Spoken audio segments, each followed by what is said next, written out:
സീമിനെ പറ്റി പറയുകയാണെങ്കിൽ അതിന്റെ ഫുൾ ഫോം വരുന്നത് security information and event management ആണ്. ഇപ്പൊ സൈബർ സെക്യൂരിറ്റിയിൽ രണ്ട് ഫീൽഡ് ഉണ്ട്, ഒഫൻസീവ് ആൻഡ് ഡിഫെൻസീവ് ഫീൽഡിലുണ്ട്. ഡിഫെൻസീവ് ഫീൽഡ് സൈഡിലാണ് നമ്മൾ ഈ സെയിം ടൂൾസ് യൂസ് ചെയ്യുന്നത്. അതായത് സെക്യൂരിറ്റി ഓപ്പറേഷൻ സെന്ററിൽ യൂസ് ചെയ്യുന്ന ഒരു ടൂളാണ് സെയിം ടൂൾ എന്ന് പറയുന്നത്.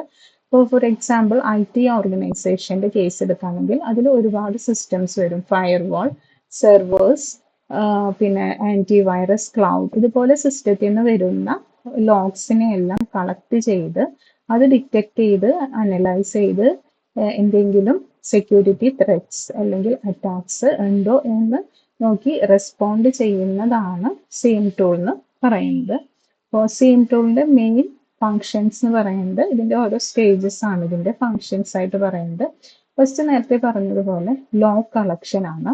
മൾട്ടിപ്പിൾ സോഴ്സസ് ഉണ്ടായിരിക്കും ഒരു ഓർഗനൈസേഷൻ്റെ അകത്ത്, ഫയർവാൾ, സെർവേഴ്സ്, പിന്നെ ആന്റിവൈറസ്, പിന്നെ അതുപോലെ ക്ലൗഡ്, ലാപ്ടോപ്സ്, പ്രിന്റേഴ്സ്, അതിൽ നിന്നൊക്കെ വരുന്ന ലോഗ്സിനെ എല്ലാം കളക്ട് ചെയ്യുക എന്നതാണ് ഇതിന്റെ ഫസ്റ്റ് സ്റ്റേജ് എന്ന് പറയുന്നത്. ഇങ്ങനെ കളക്ട് ചെയ്തതിന് ശേഷം അതിനകത്ത് ത്രെറ്റ്സ് അല്ലെങ്കിൽ പോളിസി വയലേഷൻ, എന്തെങ്കിലും പാറ്റേൺ, അതായത് ഒരു സെക്യൂരിറ്റി വയലേഷൻ ഉണ്ടോ അതല്ലെങ്കിൽ സസ്പീഷ്യസ് ആക്ടിവിറ്റി ഉണ്ടോ എന്ന് അനലൈസ് ചെയ്യും. അതാണ് second stage. First log collect ചെയ്യും, എല്ലാ സോഴ്സിൽ നിന്ന് വരുന്ന ലോഗ് കളക്ട് ചെയ്യും. സെക്കൻഡ് അനലൈസ് ചെയ്യും. പിന്നെ ഇതുപോലെ സസ്പീഷ്യസ് ആക്ടിവിറ്റി ഉണ്ടെന്ന് തോന്നിക്കഴിഞ്ഞാൽ ഉടനടി അലേർട്ട് സോക്ക് അനലിസ്റ്റിന് ജനറേറ്റ് ചെയ്ത് കൊടുക്കും. ഈ കോറിലേഷൻ എന്ന് പറഞ്ഞു കഴിഞ്ഞാൽ നമുക്ക്, ഞാൻ നേരത്തെ പറഞ്ഞു, കുറെ സോഴ്സസ് ഉണ്ട്. ഈ സോഴ്സിൽ നിന്ന് എല്ലാം വരുന്ന ലോഗ്സിനെ കമ്പൈൻ ചെയ്ത് പുതിയ ഏതെങ്കിലും ഒരു അറ്റാക്കിന് ചാൻസ് ഉണ്ടോ എന്നാണ് ചെക്ക് ചെയ്യുക. ഫോർ എക്സാമ്പിൾ, ഇപ്പോൾ ഒരു യൂസർ ഒരു ടൈമിൽ ഇപ്പോൾ ദുബായിൽ നിന്നാണ് ലോഗിൻ ചെയ്തത്. അത് ഒരു 10 മിനിറ്റിന് ശേഷം അയാൾ USA നിന്നാണ് ലോഗിൻ ചെയ്തതെന്ന് വിചാരിക്കുക. അപ്പോൾ ഈ കോറിലേഷൻ എന്ന് പറയുന്ന പ്രോപ്പർട്ടി അതിൽ ഇംപ്ലിമെന്റ് ചെയ്തില്ലെങ്കിൽ ഇത് നമുക്ക് സസ്പീഷ്യസ് ആയിട്ട് തോന്നില്ല. കാരണം ഒരു യൂസർ ദുബായിനെ ചെയ്തപ്പോൾ ഒരു 10 മിനിറ്റ് ശേഷം അതിന് US കയറി. അപ്പോൾ ഇങ്ങനെ ഒരു കോറിലേഷൻ എന്നൊരു പ്രോപ്പർട്ടി വെച്ചെങ്കിൽ മാത്രമാണ് അത് എന്താണ് സസ്പീഷ്യസ് എന്ന് പറയുന്ന ഒരു ഫീച്ചറായിട്ട് നമുക്ക് കിട്ടുള്ളൂ. അല്ലാന്നുണ്ടെങ്കിൽ അപ്പോൾ ഇങ്ങനെ ചെയ്യുന്ന സമയത്ത് അയാൾ ഏതെങ്കിലും സസ്പീഷ്യസ് ആക്ടിവിറ്റിക്ക് വേണ്ടിയിട്ടായിരിക്കാം അത് ചെയ്യുന്നുണ്ടാവുക.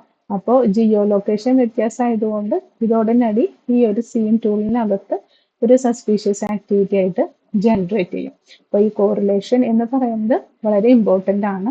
ഓരോ ലോഗിന് വരുന്നത് ചിലപ്പോൾ ഈ പറഞ്ഞ പോലെ സസ്പീഷ്യസ് ആവില്ല. പക്ഷെ ഇങ്ങനെ എല്ലാ ലോഗ്സും കൂടി കമ്പൈൻ ചെയ്ത് ഒരു ലിങ്ക് ചെയ്യുന്ന സമയത്ത് ചിലപ്പോൾ ഒരു ബിഗ്ഗർ അറ്റാക്കിന് ചാൻസ് ഉണ്ട്. അപ്പോൾ correlation is very much important in this same tool.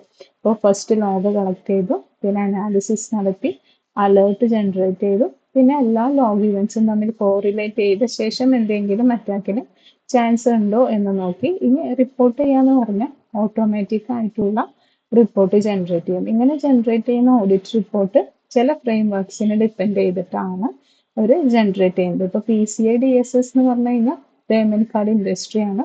അതായത് നമ്മളിപ്പോൾ യൂസ് ചെയ്യുന്ന ഡെബിറ്റ് കാർഡ് ആയിക്കോട്ടെ, ക്രെഡിറ്റ് കാർഡ് ആയിക്കോട്ടെ, ഇതെല്ലാം ഈ PCI DSSനെ ബേസ് ചെയ്തിട്ടാണ് അത് സെക്യൂരിറ്റി പ്രൊവൈഡ് ചെയ്യുന്നത്. അതായത് കാർഡ് ഡീറ്റെയിൽസ്, പേഴ്സണൽ ഡീറ്റെയിൽസ് ഇതൊന്നും റിവീൽ ചെയ്യാനായിട്ട് സാധിക്കില്ല. അപ്പോൾ ഈ ഫ്രെയിം വർക്കിന് വെച്ചിട്ടായിരിക്കും ഒരു റിപ്പോർട്ട് ജനറേറ്റ് ചെയ്യാം. HIPAA എന്ന് പറയുന്നത് ഹെൽത്ത് റിലേറ്റ് ചെയ്തിട്ടുള്ളൊരു ഫ്രെയിം വർക്കാണ്. അതായത് പേഷ്യൻസിന്റെ ഫുൾ ഡീറ്റെയിൽസ് സെക്യൂർ ആക്കി വെക്കുന്ന ഒരു ഫ്രെയിം വർക്കാണ്. അപ്പോൾ ഇത് ഓട്ടോമാറ്റിക്കലി ഈ സെയിം ടൂളിനകത്ത് ഒരു ഓട്ടോമാറ്റിക് റിപ്പോർട്ട് ജനറേറ്റ് ചെയ്യും. ലാസ്റ്റ് സ്റ്റേജ് എന്ന് പറയുന്നതാണ് ഇൻവെസ്റ്റിഗേഷൻ. അപ്പോൾ ഇൻവെസ്റ്റിഗേഷൻ എന്ന് പറഞ്ഞാൽ this helps security teams investigate incidents use ചെയ്യും. അപ്പോൾ ഇങ്ങനെ കിട്ടിയ ഡാറ്റേഴ്സിന് ഇതിന്റെ എന്തെങ്കിലും ഇമ്പാക്റ്റ് എന്താണ്, എവിടെ നിന്നാണ് ഇതിന്റെ സോഴ്സ് എന്നൊക്കെ കണ്ടുപിടിച്ച് ഒരു ഇൻവെസ്റ്റിഗേഷൻ നടത്തുന്നതിന് വേണ്ടിയിട്ടാണ് ലാസ്റ്റ് സ്റ്റേജ്. ഫസ്റ്റ് സ്റ്റേജ് എന്ന് പറഞ്ഞാൽ log collection, second stage analysis. ഇത് അനലൈസ് ചെയ്ത് ഒരു സസ്പീഷ്യസ് ആക്ടിവിറ്റി കണ്ടുപിടിച്ചത് അലേർട്ട് ജനറേറ്റ് ചെയ്യും. കോറിലേഷൻ എന്ന് പറഞ്ഞാൽ എല്ലാ സോഴ്സിൽ നിന്നും വരുന്ന ലോഗ്സ് കമ്പൈൻ ചെയ്ത് കോറിലേറ്റ് ചെയ്ത് ഒരു ഫുൾ അറ്റാക്ക് സെനറി ഉണ്ടോ എന്ന് ചെക്ക് ചെയ്യുന്നത്, പിന്നെ ഓട്ടോമാറ്റിക് റിപ്പോർട്ട് ജനറേഷൻ, പിന്നെ ഇൻവെസ്റ്റിഗേഷൻ. ഇതാണ് ഇതിന്റെ main key functions of SIEM എന്ന് പറയുന്നത്. ഇപ്പോൾ കുറെ സീം ടൂൾസ് അവൈലബിൾ ആണ്. ഇപ്പോൾ മൈക്രോസോഫ്റ്റ് സെന്റിനൽ എന്ന് പറയുന്നത് അതിന്റെ തന്നെ മൈക്രോസോഫ്റ്റ് ആണ്. അത് ക്ലൗഡ് ബേസ് ആയിട്ടുള്ള ഒരു സീം ടൂൾ ആണ്. സ്പ്ലങ്ക് എന്ന് പറയുന്നത് എന്റർപ്രൈസ് വേർഷൻ നമുക്ക് കിട്ടും. ചെയ്ത് നോക്കാനായിട്ട് ഇതിന്റെ സീമിന്റെ വർക്കിംഗ് ഒക്കെ നമുക്ക് ചെയ്യാനായിട്ട് സാധിക്കും. IBM ക്യൂറഡാർ എന്ന് പറയുന്നത് IBMന്റെ ആണ്. ഓൺ പ്രമൈസസ് ഉണ്ട്, അതുപോലെ ക്ലൗഡ് ഉണ്ട്. ഇലാസ്റ്റിക് എന്ന് പറഞ്ഞാൽ ഇലാസ്റ്റിക് സ്റ്റാക്ക് ആണ് നമ്മുടെ ഓപ്പൺ സോഴ്സ് ആണ്. ലോഗ്രിതം എന്ന് പറഞ്ഞാൽ ലോഗ്രിതം INC എന്റർപ്രൈസ് വേർഷൻ ആണ്. അപ്പോൾ മൈക്രോസോഫ്റ്റ് സെന്റിനൽ എന്ന് പറയുന്നതിന്റെ സീം ടൂൾ ഒക്കെ വെച്ച് നമ്മൾ പ്രാക്ടീസ് ചെയ്യുകയാണെങ്കിൽ ഒരുപാട് ഇന്റർവ്യൂസ് നമുക്ക് ക്രാക്ക് ചെയ്യാനായിട്ട് ഈസി ആയിരിക്കും.